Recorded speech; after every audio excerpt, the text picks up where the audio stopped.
श्रीमणाधिपते नमः। भक्तजनों, मैं आपको एक विशेष विचारणीय और महत्वपूर्ण बात बताने जा रहा हूँ, क्योंकि नवरात्रि 9 ही क्यों, माँ दुर्गा 9 ही क्यों। भक्तजनों, हमारे वेद शास्त्र में 9 का अंक सबसे महत्वपूर्ण है, जिसे हम अंकों में समापन अंक भी कह सकते हैं। तो हमारे 9 ग्रह हैं, 9 दुर्गा हैं, 9 नाड़ी हैं, 9 धान्य हैं, 9 निधियां हैं। इनका आपस में बहुत बड़ा संबंध है और इनका संबंध यदि जोड़ा जाए तो ग्रहों की शांति मिल सकती है, क्योंकि 9 के 9 ग्रह हमारी 9 नाड़ियाँ ही 9 ग्रह हैं, क्योंकि ज्योतिष शास्त्र 9 नाड़ी बोल रहा है और विज्ञान 9 नाड़ियाँ कह रहे हैं। अभी नवरात्रि चल रहे हैं, इसमें आप अपने ग्रहों की शांति भी कर सकते हैं। तो मैं आपको बताता हूँ, सूर्य की पीड़ा शांति के लिए आपको शैलपुत्री का पूजन करना चाहिए और चंद्रमा की शांति के लिए आपको ब्रह्मचारिणी का पूजन करना चाहिए। मंगल शांति के लिए आपको माँ चंद्रघंटा का पूजन करना चाहिए। बुद्ध की शांति के लिए आपको माँ कुष्मांडा की पूजा करनी चाहिए। बृहस्पति की शांति के लिए आपको स्कंद माता का पूजन करना चाहिए। शुक्र की शांति के लिए आपको कात्यायनी की शांति करना चाहिए और शनि शांति के लिए आपको कालरात्रि की पूजा करनी चाहिए और राहु शांति के लिए महागौरी और केतु की शांति के लिए सिद्धिदात्री की पूजा करनी चाहिए। इसी प्रकार जो 9 धान्य हैं, सूर्य का दान गेहूं है, चंद्रमा का दान चावल है, मंगल का दान अरहर है, बुध का दान मूंगा है, बृहस्पति का दान चना है, शुक्र का दान लोबिया है, शनि का दान उड़द है, राहु का दान तिल है और केतु का दान जो है आपको कुल्थी, जिसे हम घर में गहत कहते हैं, ये केतु का दान है। और जो हमारी निधियां हैं, सूर्य पद्म, चंद्रमा महापद्म, मंगल नील, बुध मुकुंद, बृहस्पति नंद, शुक्र मकर, शनि कच्छप, राहु शंख और केतु खर्व के तौर पे इनका पूजन और इनका सम्मान करके एक दूसरे से यदि आप जोड़ोगे, सदैव आप स्वस्थ रहोगे। योग शास्त्र में 10 नाड़ी बताई गई हैं। 10वीं नाड़ी शंखनी नाड़ी बताई गई है, लेकिन वेद शास्त्र में सिर्फ आपके 9 ही नाड़ियाँ हैं। भक्तजनों, माँ दुर्गा नवरात्रा की सुअवसर पर माता का पूजन, ग्रहों की शांति आप एक साथ जब करोगे, अवश्य आपको फल की प्राप्ति होगी। मैंने इससे पहले आपको सभी 9 ग्रहों के 20 मंत्र अपने YouTube चैनल पर भेजे हैं। उनका प्रयोग आप इस नवरात्रि में कर सकते हो, सदैव कर सकते हो।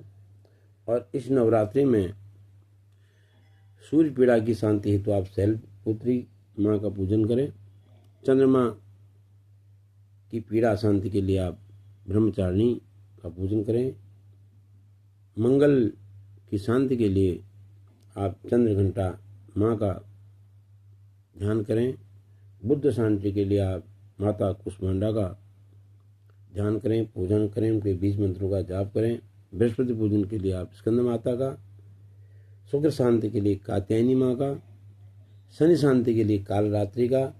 शनि का संबंध रात्रि से है, इसीलिए माँ काली का संबंध कालरात्रि से, इसीलिए शनि का संबंध माँ कालरात्रि से है। राहु का महागौरी से और केतु का सिद्धिदात्री माँ से बहुत बड़ा संबंध है। यदि आप आपस में ग्रहों की और माताओं की पूजा एक साथ मिलकर करोगे तो आपकी 9 की 9 नाड़ियाँ स्वस्थ हो जाएंगी। और दान आपको मैंने 9 धान्यों के बारे में बता दिया और 9 निधियों के बारे में आपको बताया है। इनका जब एक आपस में संबंध है, 9 दुर्गा, 9 नाड़ी, 9 ग्रह, 9 धान्य और 9 निधियाँ, और 9 जो है गणित का सबसे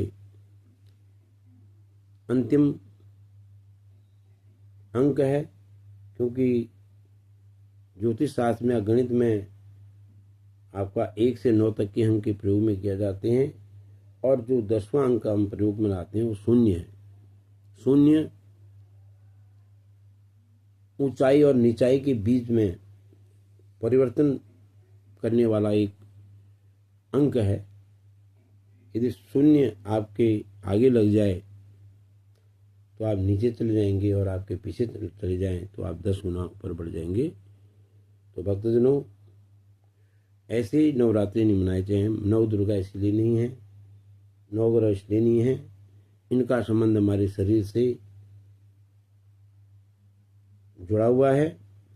और सनातन पद्धति के अनुसार यदि हम अपने जीवन को जीने का प्रयोग करें तो हमारी जो परम आयु 120 साल है, उससे भी ऊपर हम अपना जीवन जी सकते हैं। तो आओ सभी मिल करके इस चैत्र नवरात्रि में या अश्विन के जो नवरात्रि आते हैं उसमें एक छोटा सा ज्ञान लेकर के एक प्रयोग करें कि माता का पूजन करके, 9 दुर्गाओं का पूजन करके हमारे 9 ग्रह किस प्रकार शांत होते हैं। तो ये विशेष